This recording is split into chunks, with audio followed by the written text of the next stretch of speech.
ಸೌಂದರ್ಯ ಲಹರಿಯ 77ನೇ ಶ್ಲೋಕದ ಅರ್ಥವನ್ನ ತಿಳಿಸ್ತಾ, ಜೊತೆಗೆ ಈ ಒಂದು ಶ್ಲೋಕದ ಅಧಿದೇವತೆ ಯಾರು ಅಂತ ತಿಳಿಸ್ತೀರಾ? ಖಂಡಿತ. ನೋಡಿ, 77ನೇ ಶ್ಲೋಕ ಅಂತ ಪಾಪ ದಿವ್ಯ ಹೇಳ್ತಾಳೆ. 7 ಅಂತಕ್ಕಂಥದ್ದು ಜೀವನದಲ್ಲಿ ಏಳು ಬೀಳು ಅಂತ.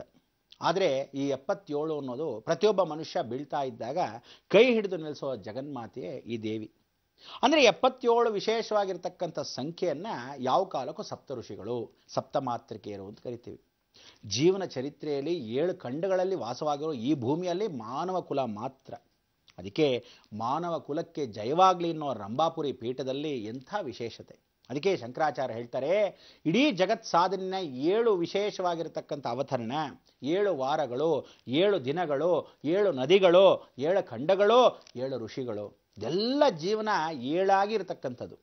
ಅಂದರೆ 7 ಈಸ್ ಆಲ್ವೇಸ್ ಹೆವೆನ್ ಅಂತ.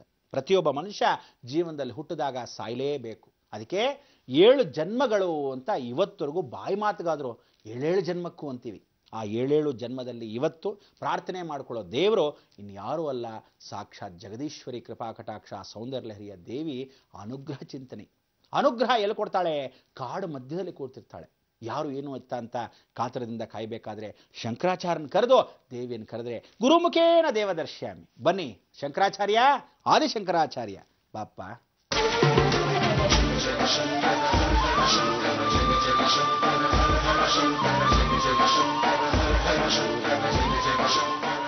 ಜಯ ಜಯ ಶಂಕರ, ಜಯ ಜಯ ಶಂಕರ, ಹರ ಹರ ಶಂಕರ, ಜಯ ಜಯ ಶಂಕರ. ಇದನ್ನ ಪ್ರತಿಯೊಬ್ಬ ಮನುಷ್ಯ ಜೀವನದಲ್ಲಿ ಒಬ್ಬನಲ್ಲ ಒಬ್ಬನು ಕಾರಣ ಜನ್ಮನಾಗಿ ಹುಟ್ಟುತ್ತಾನೆ. ಪ್ರತಿಯೊಬ್ಬ ಮನುಷ್ಯ ಇವತ್ತಿನ ದಿವಸ ಅಲ್ಲ, ಅಂದಿನ ಕಾಲದಿಂದ ದ ಗ್ರೇಟ್ ಓಲ್ಡ್ ಏಜಸ್ ಅಂತ ಕರಿತೀವಿ. ಏಜ್ ಓಲ್ಡ್ ಏಜಸ್ ಅಂದರೆ ಆ ಕಾಲದ ಪುರಾತನವಾಗಿರತಕ್ಕಂಥ ಪೂರ್ವಜರು ಅಂತ. ಪೂರ್ವಜರು ಕಾಡಿನ ಮಧ್ಯದಲ್ಲೇ ವಾಸವಾಗಿದ್ದರು. ಪ್ರತಿಯೊಬ್ಬರು ಕಾಡಿನ ಕಡ್ಕೊಂಡು ಬಂದಾಗ ಅಲ್ಲಿರ್ತಕ್ಕಂಥ ಜಗನ್ಮಾತೆ ಅಂಶದಿಂದ ಹುಟ್ಟುತ್ತಾಳೆ. ಯಾವುದೇ ಒಂದು ಮಹಾಕ್ಷೇತ್ರ ನೋಡಿ ಕಾಡಿನ ಮಧ್ಯವೇ. ಇವತ್ತು ಮಂತ್ರಾಲಯ ನೋಡೋಕ್ಕೆ ಮೊದಲು ಕಾಡಿನಲ್ಲಿ ಮಾಂಚಾಲ ದೇವಿ. ಅಂದಿನ ಕಾಲದಿಂದ ಯಕ್ಷಪ್ರಶ್ನೆಯನ್ನು ಕೇಳಿರೋ ಧರ್ಮರಾಯರು, ಪಾಂಡವರು ವಾಸವಾಗಿದ್ದು ಕಾಡಿನ ಮಧ್ಯೆ ಅಜ್ಞಾತವಾಸ. ರಾಮನ ಕಾಲದಿಂದ ಅಜ್ಞಾತವಾಸಕ್ಕೆ ಹೋದಾಗಲೇ ಕಪಿಶ್ರೇಷ್ಠನು ಆಂಜನೇಯ ಸಿಕ್ಕಿದ್ದು. ಎಲ್ಲವೂ ಕಾಡಿನ ಮಧ್ಯವೇ ಆಯಿತು.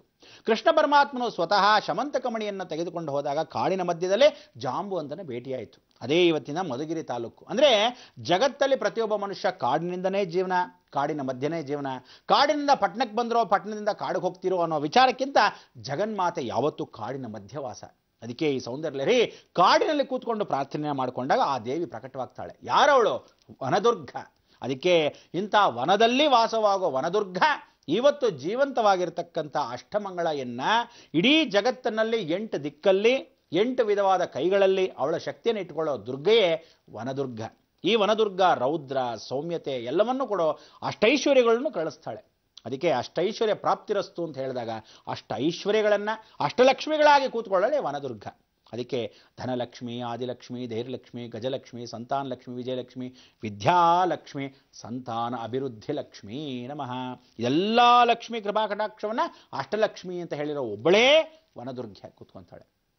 ಇಂಥ ಲಕ್ಷ್ಮಿಯ ಶ್ಲೋಕವನ್ನು ನೋಡಬೇಕು, ಕೇಳಬೇಕು ಅನ್ನೋ ಆನಂದ ಹಂಬಲ ನಿಮಗಿರಬೇಕು ಅಂದರೆ ಜೀವಂತದಲ್ಲಿ ಪ್ರತಿಯೊಬ್ಬರು ಇಷ್ಟದೇವರು, ಕುಲದೇವರು, ಗ್ರಾಮದೇವತೆ ಅಂತೀವಿ. ಗ್ರಾಮದೇವರು ವಾಸವಾಗೋ ಗ್ರಾಮದಲ್ಲಿ ಮಧ್ಯದಲ್ಲಿ ಇವತ್ತಿಗೂ ಯಾವುದೇ ಒಂದು ಕ್ಷೇತ್ರಕ್ಕೆ ಹೋಗಿ ಮೊದಲಿಂದ ಕಾಡಲ್ಲಿ ವಾಸವಾಳೋ ವನದುರ್ಗ ಆ ಸ್ವರೂಪದಲ್ಲಿ ಯಾವ ರೀತಿ ಇರ್ತಾಳೋ, ವೃಕ್ಷದಲ್ಲಿ ಕೂತಿರ್ತಾಳೋ, ಕಲ್ಲಲ್ಲಿ ಕೂತಿರ್ತಾಳೋ, ವಿಗ್ರಹವಾಗೇ ಕೂತಿರ್ತಾಳೋ ಗೊತ್ತಿಲ್ಲ.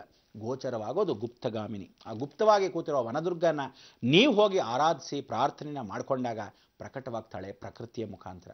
ಇಂಥ ವನದುರ್ಗೆನ ಇವತ್ತು 7 ಆಗಿರ್ತಕ್ಕಂಥ 77ನೇ ಶ್ಲೋಕ ಪರಿಪೂರ್ಣವಾಗಿ ಎದ್ದೇಳು ಅನ್ನೋ ರೀತಿ ನಿಮ್ಮನ್ನೆಲ್ಲ ಎಬ್ಸೋ ದೇವಿ ಆಗ್ತಾಳೆ. ಬನ್ನಿ ಜೀವನದಲ್ಲಿ ಮಲಗಿರೋ ಎಲ್ಲ ವ್ಯಕ್ತಿರೋ ಎದ್ದೇಳೋಣ, ಆ ಶ್ಲೋಕವನ್ನು ಕೇಳಿ. ತಿರುಗಂಗಾವರ್ತಃ ಸ್ತನಮುಕುಲರೋಮಾವಲಿಲತಾ ಕಲಾವಾಲಂ ಕುಂಡಂ ಕುಸುಮಶರತೇಜೋಹುತಭುಜಃ ರತೇರ್ಲೀಲಾಗಾರಂ ಕಿಮಪಿ ತವ ನಾಭಿರ್ಗಿರಿಸುತೆ ಬಿಲದ್ವಾರಂ ಸಿದ್ಧೇಗೆ ಗಿರಿಶನಯನಾನಾಂ ವಿಜಯತೆ. ತಿರುಗಂಗಾವರ್ತಃ ಸ್ತನಮುಕುಲರೋಮಾವಲಿಲತಾ ಕಲಾವಾಲಂ ಕುಂಡಂ ಕುಸುಮಶರತೇಜೋಹುತಭುಜಃ रतेर्लीलागारम् किमपि तव नाभिर्गिरिसुते बिलद्वारम् सिद्धेः गिरिशनयनानाम् विजयते. ಜಗನ್ಮಾತೆ ಬಿಲದ್ವಾರ ಅಂದರೆ ಅಹೋಬಿಲ ಅಂದರೆ ದೊಡ್ಡ ಬಿಲದಲ್ಲಿ ವಾಸವಾಗಿರೋನು ಯಾರೋ ನರಸಿಂಹಸ್ವಾಮಿ. ಬಿಲದ್ವಾರ ಅಂದರೆ ದ್ವಾರದಲ್ಲಿ ನಿಂತ್ಕೊಳ್ಳೋಳು ಯಾರು? ಸಾಕ್ಷಾತ್ ವನದುರ್ಗ. ಹಾಗೆ ಕಾಡಿನ ಮಧ್ಯದಲ್ಲಿ ಬಿಲ ಅಂತಕ್ಕಂಥ ಗುಹೆಯಲ್ಲಿ, ಆ ಬೆಟ್ಟದ ಗುಹೆಯಲ್ಲಿ ವಾಸವಾಗೋಳೆ ವನದುರ್ಗ. ಇಂಥವಳು ಪ್ರಾರ್ಥನೆಯನ್ನು ಮಾಡ್ಕೋಬೇಕಾದ್ರೆ ಓಂ ಐಂ ರೀಂ ಥೂಂ ಜ್ವಲ ಧೂಮ್ರಲೋಚನಿ ಚಂಡ ಸಂಹಾರಿ ಐಂ ರೀಂ ಕ್ಲೀಂ ನಮೋ ಭಗವತಿ ವನದುರ್ಗಾಯ ಹುಂ ಫಟ್ ಸ್ವಾಹ ಅಂತ ಸ್ಮಾರ್ಥನೆ ಮಾಡಿಕೊಂಡ್ರೆ ವನದುರ್ಗ ಪ್ರಕಟವಾಗ್ತಾಳೆ. ಅದಕ್ಕೆ ಅಂತಹ ದೇವಿಯನ್ನು ಇವತ್ತು ಪ್ರಕಟ ರೂಪದಲ್ಲಿ ಆ ಕಾಲದಿಂದ ಈ ಕಾಲದವರು ಕೊಟ್ಟರು ಆದಿಶಂಕರಾಚಾರ್ಯರು. ಇಂಥ ಶಂಕರಾಚಾರ್ಯರಿಗೆ ಆ ಶ್ಲೋಕವನ್ನು ಹೇಳಿ ನಮಸ್ಕರಿಸ್ತಾ ನಿಮ್ಮನ್ನೆಲ್ಲ ರಕ್ಷಣೆ ಮಾಡಲಿ ಆ ವನದುರ್ಗ, ಭೂ ಸಂರಕ್ಷಣೆ ಮಾಡಲಿ ಆ ವನ ಪರಸ್ಪರದಲ್ಲಿ. ಇಂಥ ಪರಿಸರ ವಾತಾವರಣವನ್ನು ಯಾವತ್ತೂ ಕಲ್ಮಶವಾಗದೆ ಭಗವತಿ ಕೃಪಾಕಟಾಕ್ಷವಾಗಲಿ ಅಂತ ಈ ಮುಖಾಂತರ ಹಾರೈಸ್ತೀವಿ.